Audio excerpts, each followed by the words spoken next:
Hello, everybody, and welcome to the Wisdom of Women interviews, where every week I interview an inspiring woman and invite her to share her wisdom with you. For anyone that doesn't know me, I'm Sarah Grace, a trauma-informed hypnotherapist and founder of Living Limitlessly.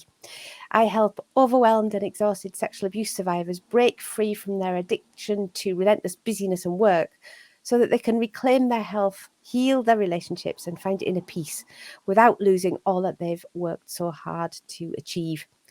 To find out more about how I can help you or how you can receive support, just pop me a comment or visit me at www.livinglimitlessly.co.uk, or find your voice support group. You can send us a message there, and we'll let you know how to join the community.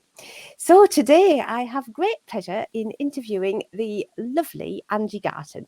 Angie and I have been friends for quite a while now, and I very much admire the work that she does. Angie is a menopause coach and a sound therapist. She is going to talk today to us about an uplifting approach to menopause, which sounds wonderful. Welcome, Angie. Really good to have you here.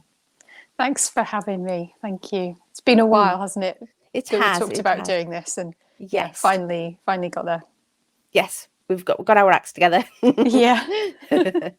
So, Angie, first question. It's always the same question.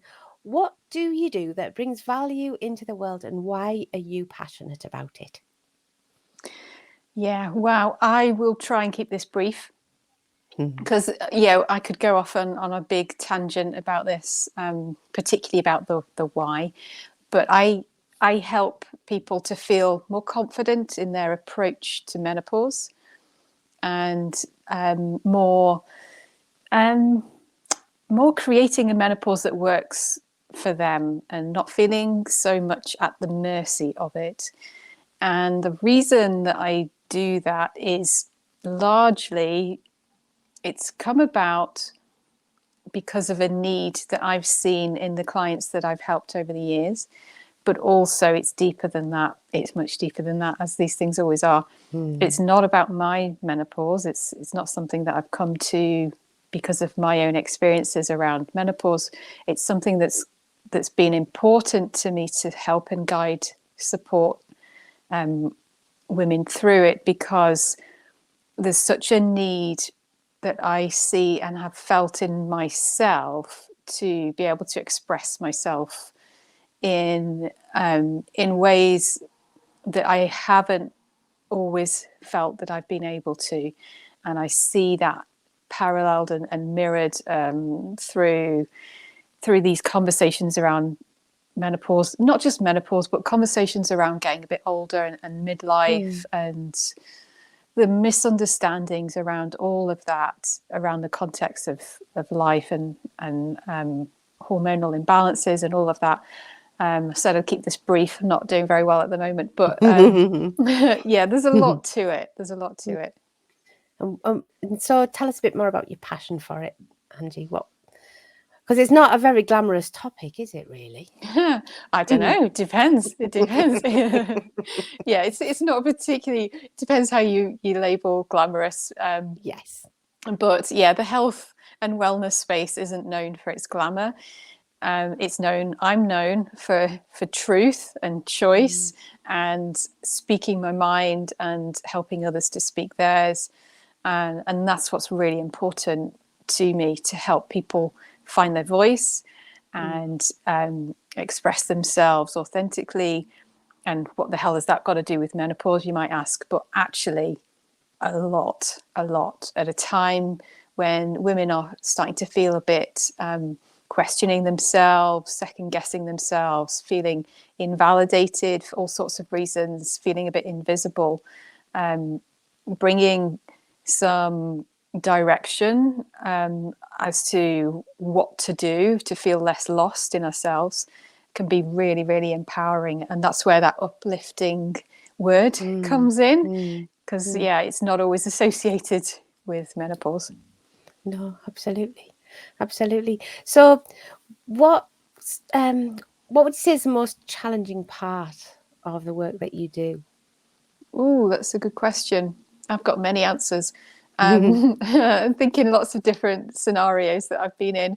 I think at the moment, and it does change, I've been doing this for about 7 years now, so I've seen lots of changes come and go in the way that we talk about it as a whole, as a society, how it's been sort of brushed under the carpet a lot, and now it's coming more into media attention, which is great.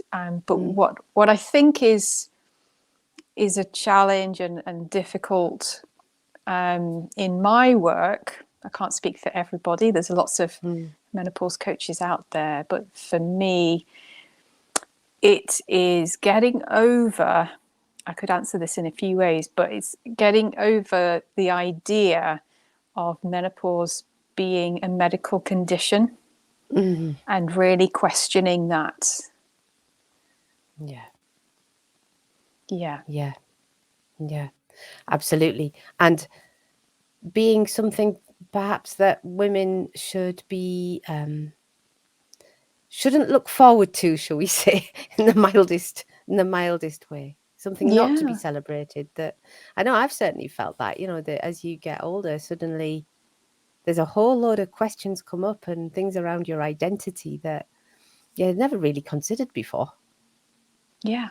Yeah, that's absolutely Yeah. true. It's a very Western thing as well to have our identity sort of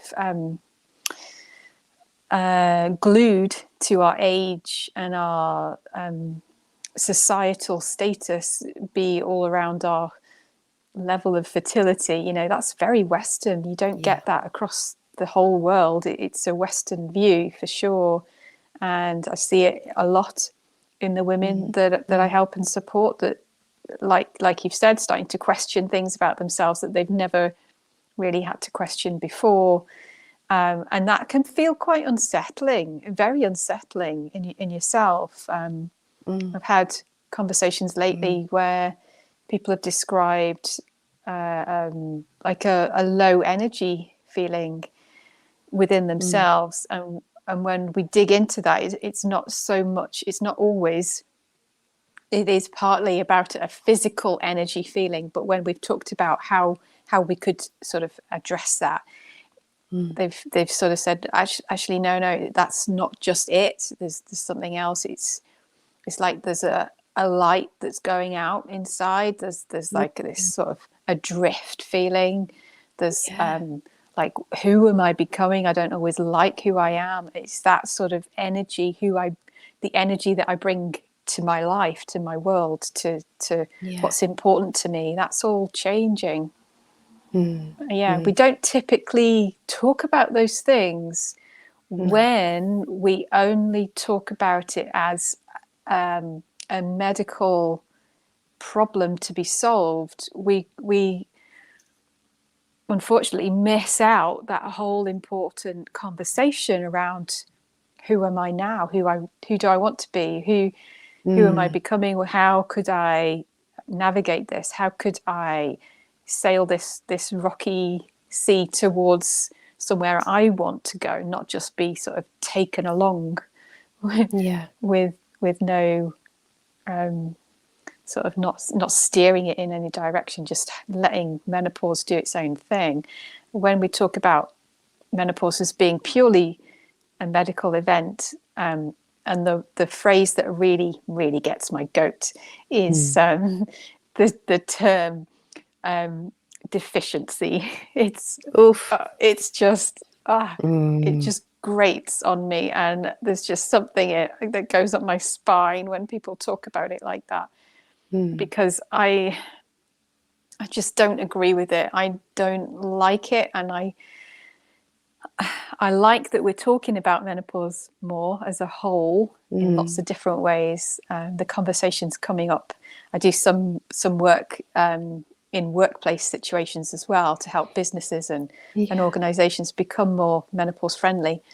And I have to be very careful about how I talk about it, and acknowledge that for some people it is a medical event. For some people it is a medical term when it's been surgically induced. But for the majority of us, it's a transition that happens naturally, and when we understand and know what's going on for us a little bit more than we typically have understood about our own bodies, then it can feel a lot more empowering. And just trying to shift the conversation towards something that we can do something about, rather than, my God, what's this thing happening to me? It doesn't have to be that kind of conversation. Yeah. So, Angie, if there's somebody listening here today or in the future, and they hear that you're a menopause coach, what does that mean? What can you help people with? Yeah, that's a really good question.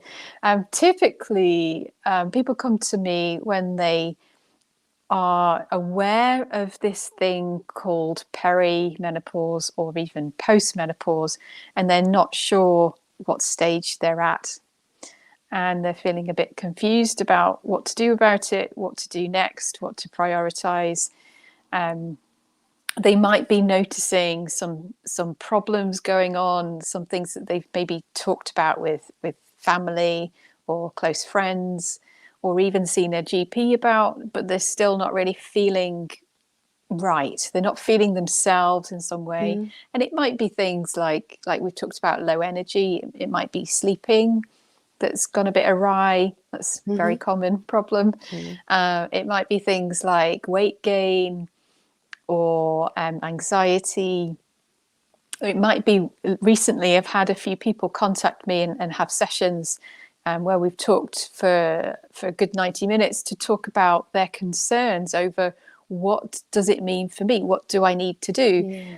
Because they're more aware of these conversations in the public eye around things like these scary things like dementia and this sort of cognitive health issues, heart health, bone health. What can we do about these things? There's some scary stats out there when we start talking about those health issues, and people come to me and they want some advice. They want to know, in a practical sense, what can I do about this? And typically they've been either referred to me, because I'm well known for saying it straight and being very, very grounded in my approach, but also very, very coming from a heart space where it's compassionate. I encourage a lot of kindness, self-compassion around this, so that it becomes something that we can embrace rather than battle within ourselves. So yeah, I'm a coach that encourages people to take action on what needs to come out, what needs to be taken action on, whatever that is for you.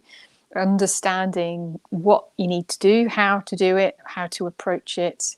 We talk sometimes about hormone therapy and the how that can help, the limitations of that, and whether it's right for you or not. I can't decide those things, but I can help you decide if that's the right thing for you. And then there's ways that I can help as a coach to really find some direction. So there's no, as a coach, it's my job to help you find the answers to your own personal questions, and we've all got our own questions around menopause, but I don't have the 1-page plan of, right, this is what everybody's doing and it's going to solve everything for everyone, because that doesn't exist. And if somebody's trying to give that to you, then I would really question their knowledge and their expectations for you, because it just doesn't exist like that. What would your plan, what would elements of the plan be? You said there's perhaps a consideration around hormonal replacement, or would there be things, I'm guessing, diet and exercise and food, and tell me, I'm guessing you tell me what would your plan consist of, the elements of?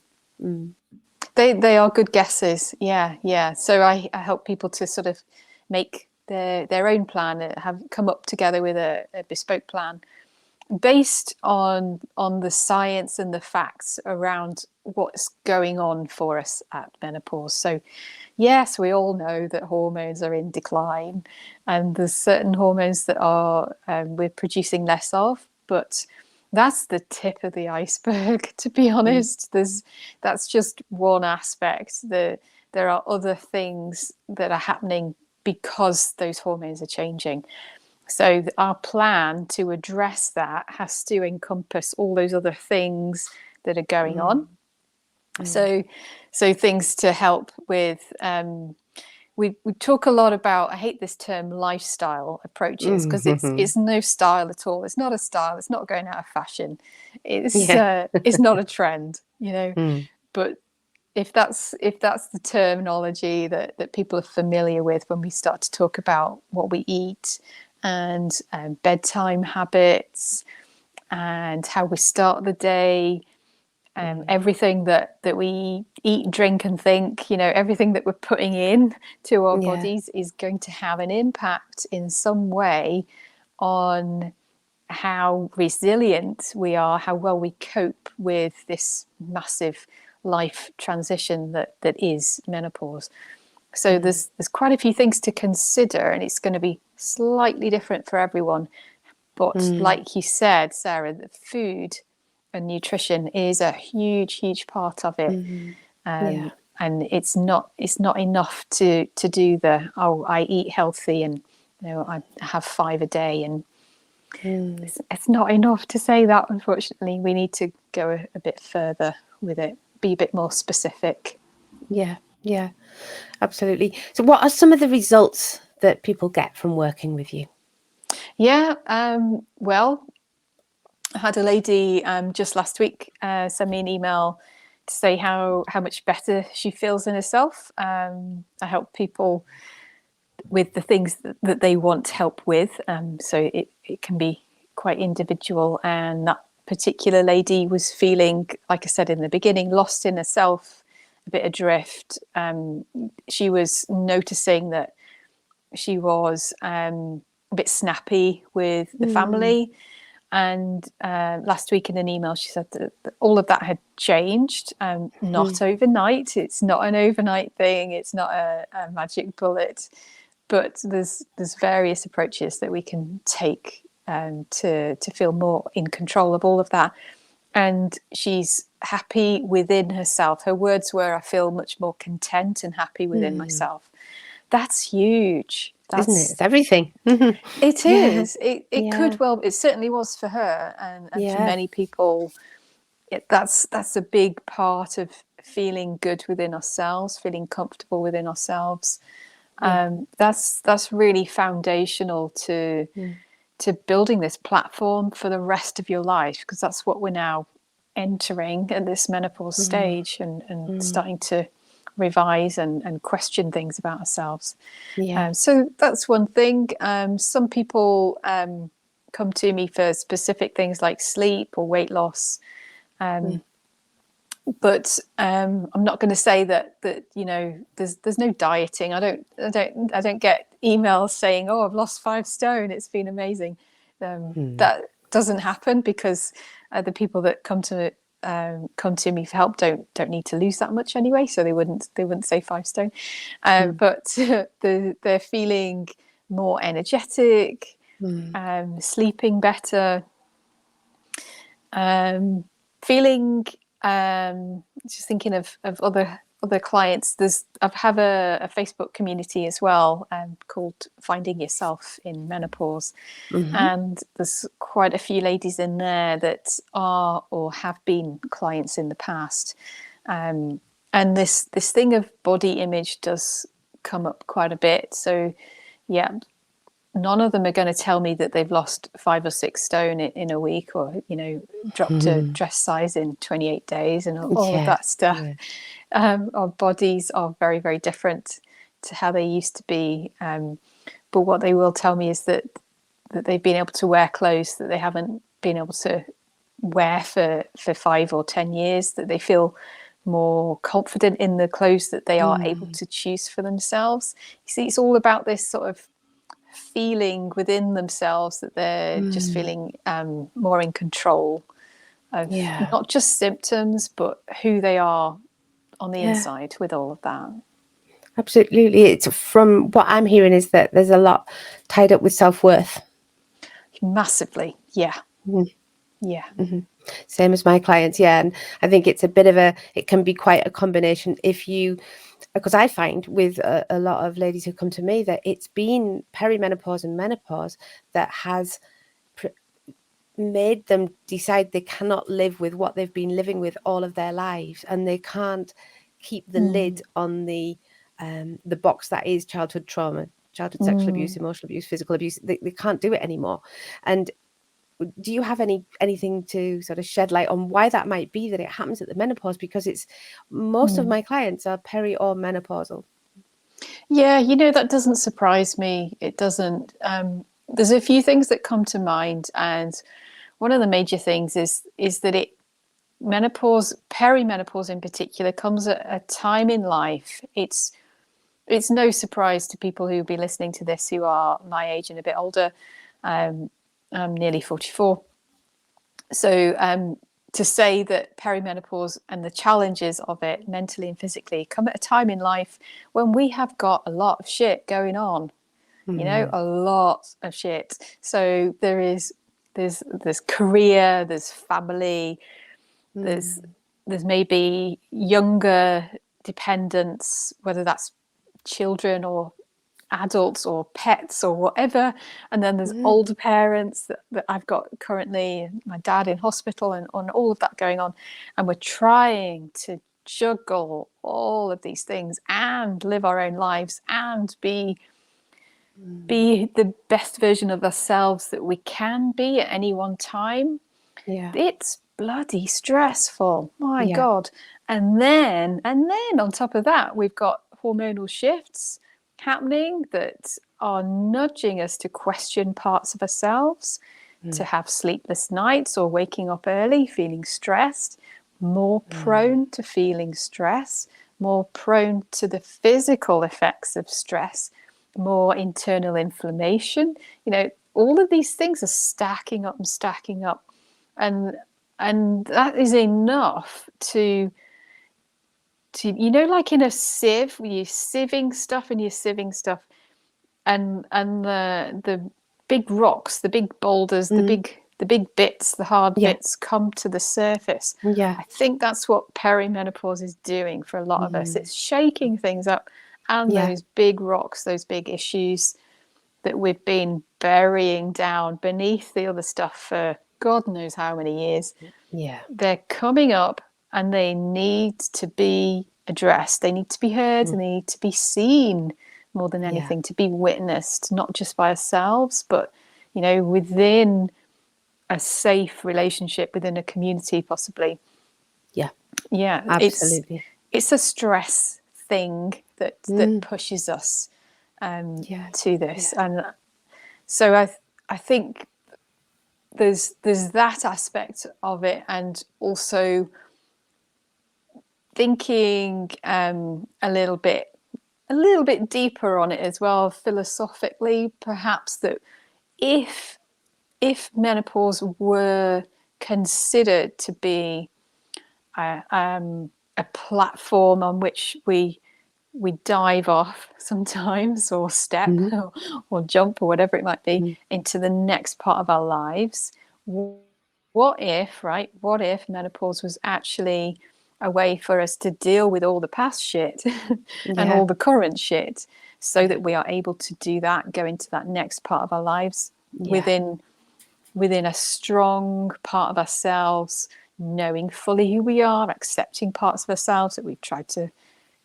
not accept or battle with. We need to be able to do those things to live our lives well, not just physically but mentally. And I think I see menopause as a great provider of that, unwanted often, but very, very effective way to do that. Yeah, absolutely. I think as well, when we get to that sort of age, our mid-40s, mid-50s, there is often we've lost people. who are close Yeah. to us, or we are really having our own mortality really up close and personal to us. And I Mm. think that's another big part of it, isn't it? It's like there's all, you're no longer able to have children whether you wanted them or not, or that's, Yes. that's gone. And so there's a death of something there, then there's often the Yeah. death of parents, of loved ones. And I remember clearly when mum died, feeling the world is never going to be the same again. Mm. That was a big shift. And I think for a lot of us, that came for me around the same time as menopause did. And it is a huge thing to come to terms with the fact that we are now the crone, and we are Mm. now, there's something, if we can get over that pain of letting go of being an object of desire and becoming a wise woman, then Yeah. it can be so much more fulfilling, I feel, than it was chasing Yeah. all of the illusions that I chased when I was younger. Don't know if that's your sort of experience, or whether you have anything to say about that, Yeah. Yeah. Angie. Well, I'm I'm just before your experience. Yeah, I'm just losing my dad now. I'm in the pre-grieving stage. yeah, He's never coming home. He's okay. He's safe. He's looked mm, after really, really well.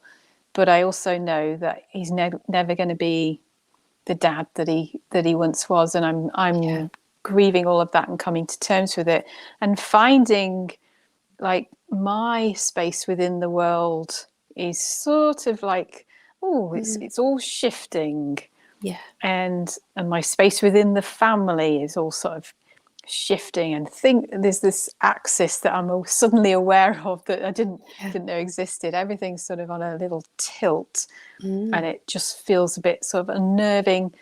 And thankfully, I've got some wonderful people around me to support me through all of this. And mm, as a menopause coach as well, I know the practical things that I can be doing to help yeah, myself, yeah, to bringing in. I'm in that perimenopause stage myself, so yeah, I'm just starting to notice things going a little bit awry there.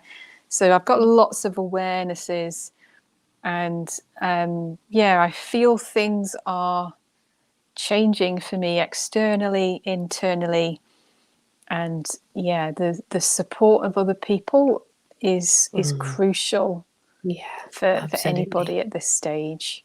And Yeah, yeah, I know yeah, that you've had a lot of yeah. that too.